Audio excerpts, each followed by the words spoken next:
ओम नमः शिवाय। जय तुलसी मैया। दोस्तों, मैं नरेंद्र वर्मा आपका भक्ति स्टोरी ब्लॉग में एक बार से फिर स्वागत अभिनंदन करता हूँ। आशा करता हूँ सब ठीक होंगे।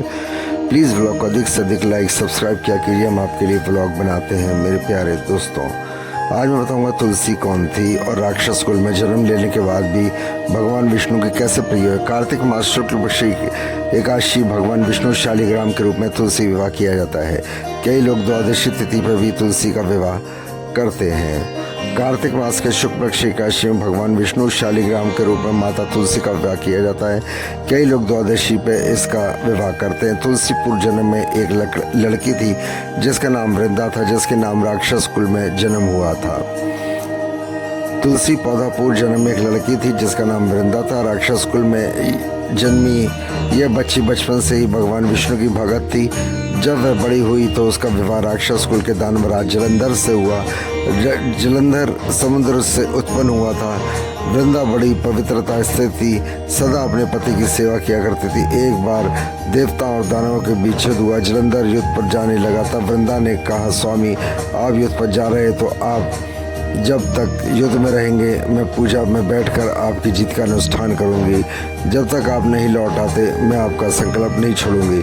जलंधर तो युद्ध में चला गया और वृंदा व्रत का संकल्प करके लेकर पूजा में बैठ गई। उसके व्रत प्रभाव से देवता जलंधर को नहीं हरा सकते। सारे देवता जब हारने लगे तब विष्णु जी के पास गए, स्वयं भगवान से प्रार्थना की।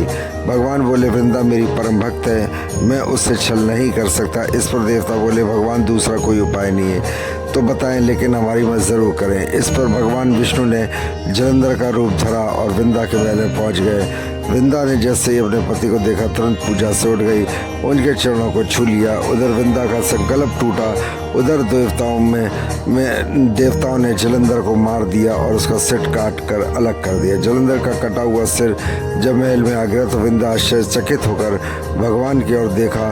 उन्होंने जलंधर के रूप में देखा। इस पर भगवान विष्णु अपने रूप में आ गए पर कुछ बोल न सके। वृंदा ने कुपित होकर भगवान विष्णु को श्राप दे दिया, वे पत्थर के हो जाए। इसके चलते ही भगवान तुरंत पत्थर के हो गए।